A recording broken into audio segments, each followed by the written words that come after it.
Welcome to another episode of the 20-somethings show here on Relufe TV. I'm your host, R to the E to the vitamin baby.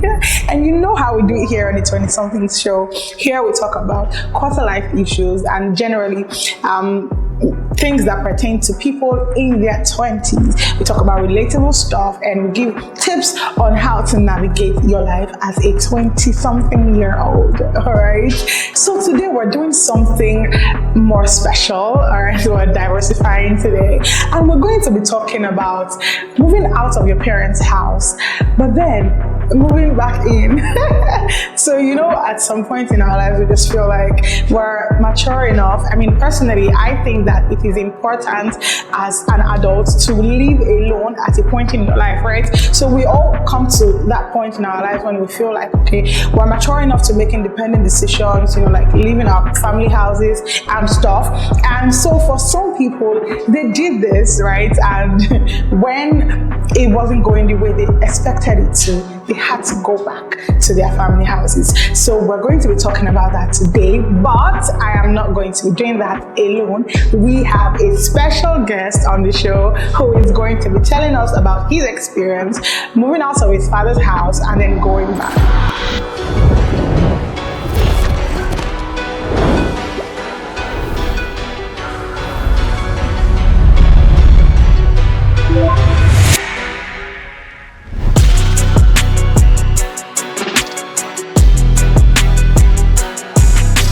And so, ladies and gentlemen, welcome Mr. Ivan Ingrid on the show. Hi guys. So good to have you here. Thanks for having me. You look so fine. I try my best. You look good too. Right. So what can we do? So first of all, I want to say that it is such a pleasure having you here on the show. Thank you. God, your beauty is distracting me. Thank you. Thank you for having me. Yeah, you're welcome. So, obviously, you are here because you have a wealth of experience to share with us today, right? And so we're just going to keep it simple and straight to the point. At what point in your life did you know that, it was time to move out and start living by yourself? Or Okay, like where I come from, we're like a very closed family, so everyone is in everyone's business, and if you don't agree with everyone's idea, opinions, you're a black sheep. I mean, right from when I was small, I was kind of stubborn, so I knew immediately once I was like writing my job, like once I leave this house, there's no coming back home. There is no turning back, because my family, like, once they give it to you, like, they plan your future for you, and if you don't follow that path, they cut you off, literally cut you off. Oh my God. So right from like when I was 16, 17, I already knew that if I'm going to school, there's no turning back. So you're saying that when you finished uni, you didn't go back home, you just started living? Yeah, getting to UNICEF was even a problem at some point, because when I got admission, I don't get admission to the course my dad wanted me to. So he told me to come back home from UNICEF. He told me to come back home. So I had to come back home. Wow. Then after a while, it was like I was not going to stay in Lagos. I was going to go back to the village. So that was as he gave me tickets to the bus, like tickets to go back. That's when I left. Like, I did not go to the village. I did not go. I just was like. So what did you do with the tickets? I don't even know. I think I threw it inside the dustbin or something. Like, I was like, adios, see you later. Okay. So, but how did your dad handle that? Seeing as he had already planned your life out for you, and you were obviously given a ticket, but then you trashed the ticket and you disobeyed him. So how did he handle that? Okay, my dad is prideful somehow. So, so you have to beg him. So if you don't beg him, he will find like he's good emotionally. He'll find a way to blackmail me. So you still have to beg him. So he was like, they should leave me. When I'm ready, I'll come back home. As my prodigal son. As my prodigal son, I've gone back. When they're ready, I'll come back home. Oh my God. I mean, so I was stubborn and I was like, I had the job, I was seeing money, so I was like, I beg. That's the thing, because you had money. I was seeing a lot of money, so I was like, I stayed in a hotel for like 2 weeks. Oh, damn. I tell you, for like 2 weeks before I found a place where I could stay. Wow, that you really were rich. You're a rich man. I know you're rich. Okay. So, but then how was it like for you living on your own? How were you able to face the challenges of life? I mean, considering that it was your first time being away from your family and stuff. So, the way I will explain this is I had to grow up fast. Yeah. So, because my dad was not always around, and I lost my mom early, and my dad remarried. So, I had to grow up fast because even when my stepmom gave birth, so my younger siblings, they were like, I was the example. So, I had to grow up fast, learn stuff fast. So, being outside, like going out, I didn't find it like difficult. Like it was free for me because I knew how to manage money. Maybe the way I was brought up, I knew how to manage money. I knew how to take care of myself. So it was like something I had already done before. I was already doing it even when I was at home because my dad was not always around. So it was not that hard. Plus, I had a job already. Yeah. So it was a free flow. Oh my God. You talk as though you had it all figured out. No, I did not, but I think it was easier than the way people were expecting. I'll come out, then look for where to stay with friends. But that was not my experience. Because you had a soft landing, actually. Yes, like that's why when I think about it, I think I got like, compared to other people's experience, my own was easier. Yes. Yes. Because you had money. That's the problem. Well, having money is not, you can have money and still spend everything at once. Bullshit, the money. But the money was not like, yeah, I get that. I felt it was enough.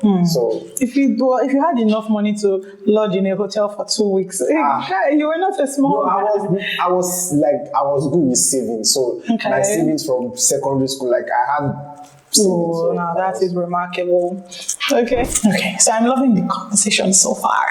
Yeah. Now, so the real reason we're here, moving back home. Your story is. See, you know that I get coconut hair. I know they hear what. I know they that kind of stuff. So, at what point did you know that you had to move back home? And how did you deal with it? This is proper Prodigal Son story. I tell you. So, so moving out was basically me telling my family to,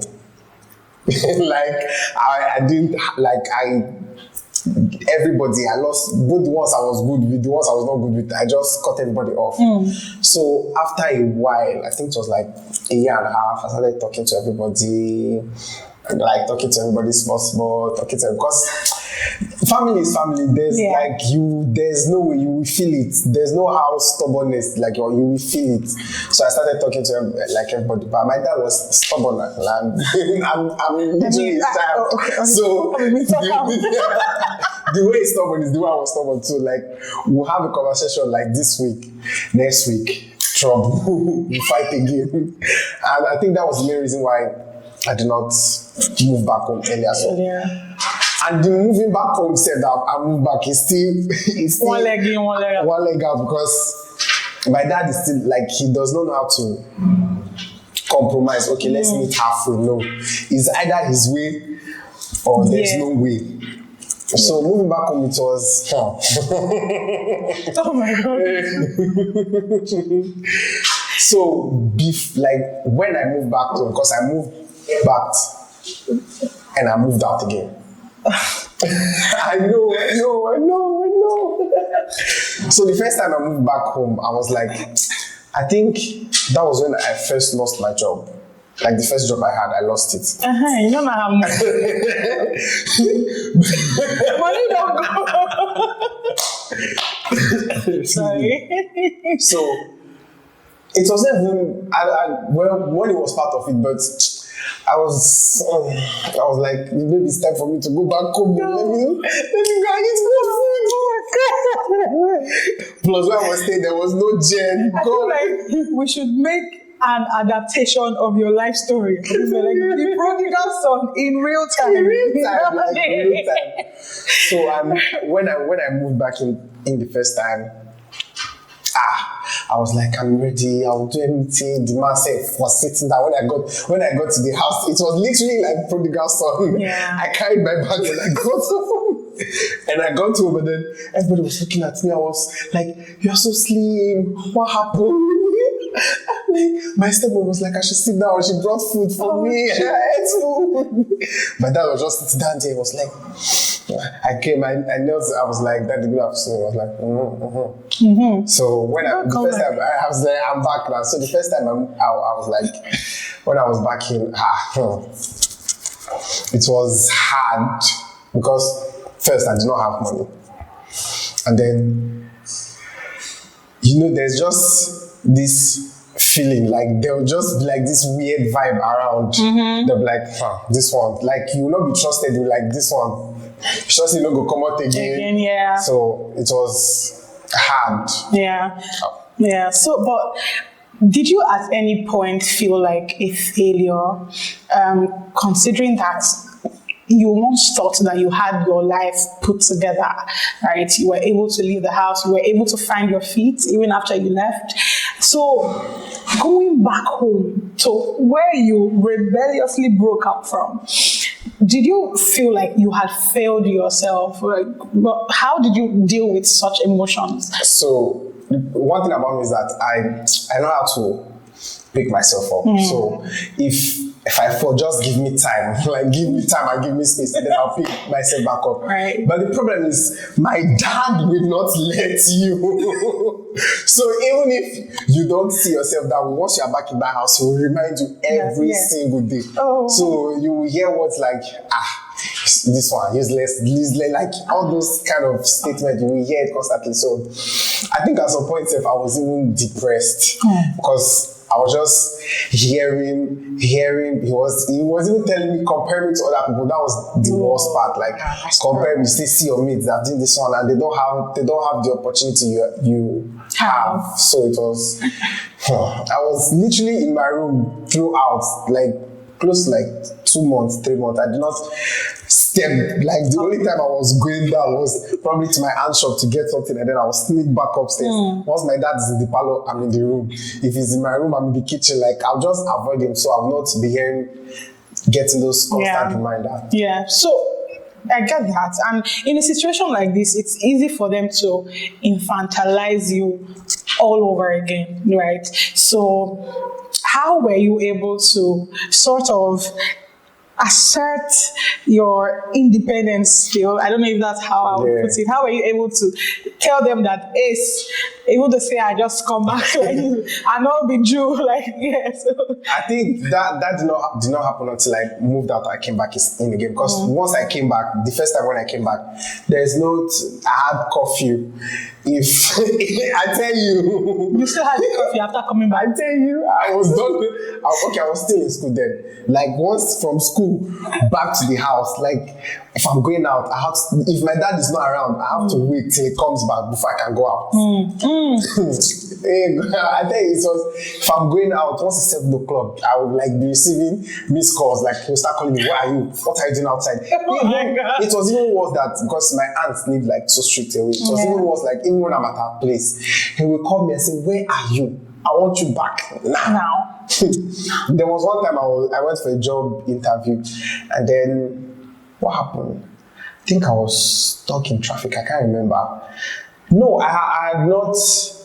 Okay, I left early. I did not tell him when I was leaving, but he knew about the interview. So when I left, and then it was almost my turn to be interviewed, and then he called me saying, where are you? I was like, I've already gone for the interview. He said, I want you home now.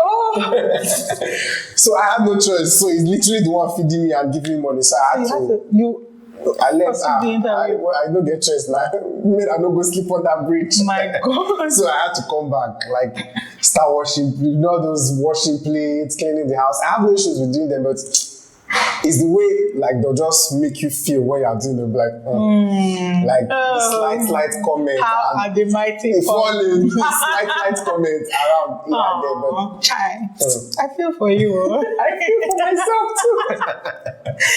Okay, so are there any things that you think maybe you could have done differently when you moved out first, that things that you feel like you could have put in place that would have prevented you from having to go back home? Yes, and I think that's what I did when I moved in and came back in. Out again, okay.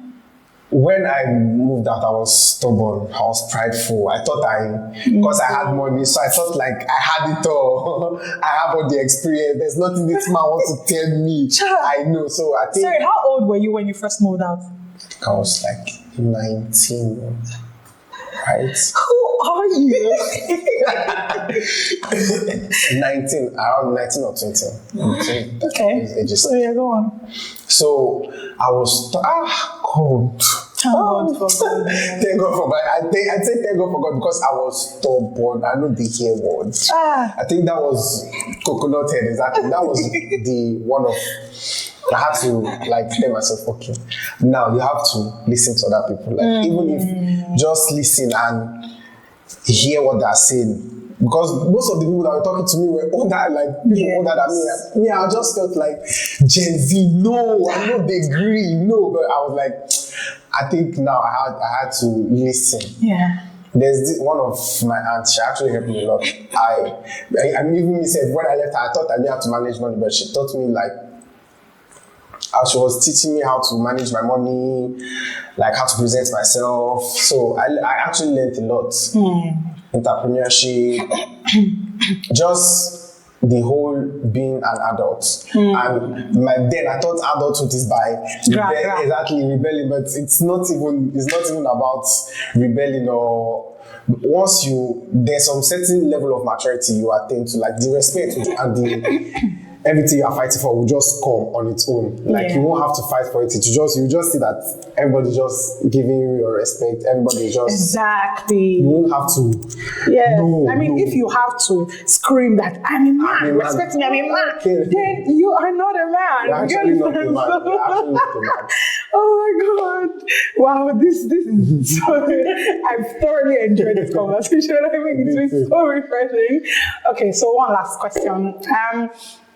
Of course, there are people watching this who are probably thinking of moving out of their parents' houses, who probably were like you as well, or who just need direction on how to go about it. So what would you tell them, as they prepare? Outside is hard, though.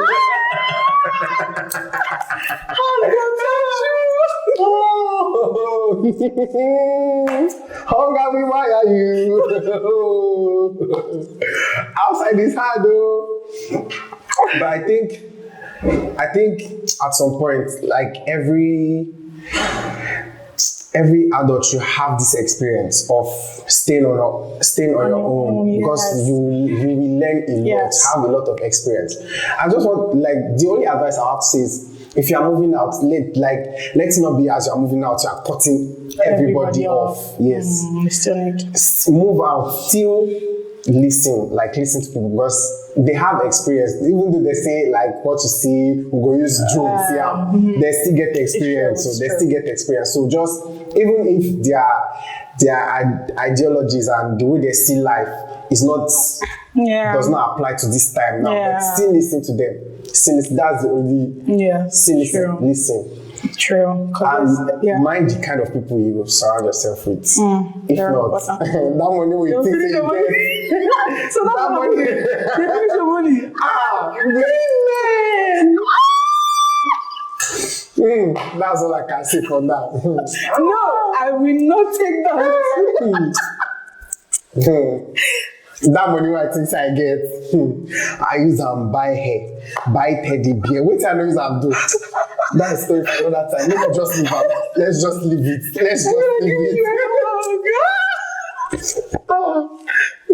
I saw. Charlie, thank you so much. Okay. So before you go, there's this game we used to play then. 1, 2, 1, 2, 1, 2, 3.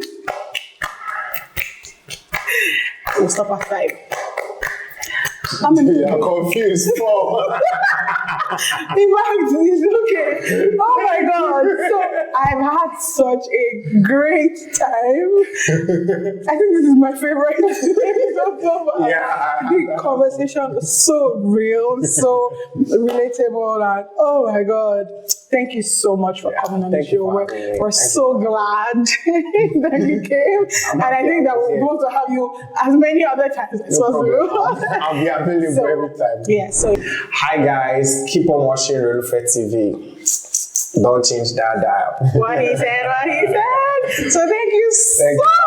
Thank you. All right, so that brings us to the end of this episode. I know that you enjoyed it as much as we did. So please let us know in the comments, if you can relate to most of these things that he said, and if, you want to see more of this, because of course we have so much more in store for you. So I remain R to the E to the vitamin baby, and this is the 20 somethings show on Relufe TV.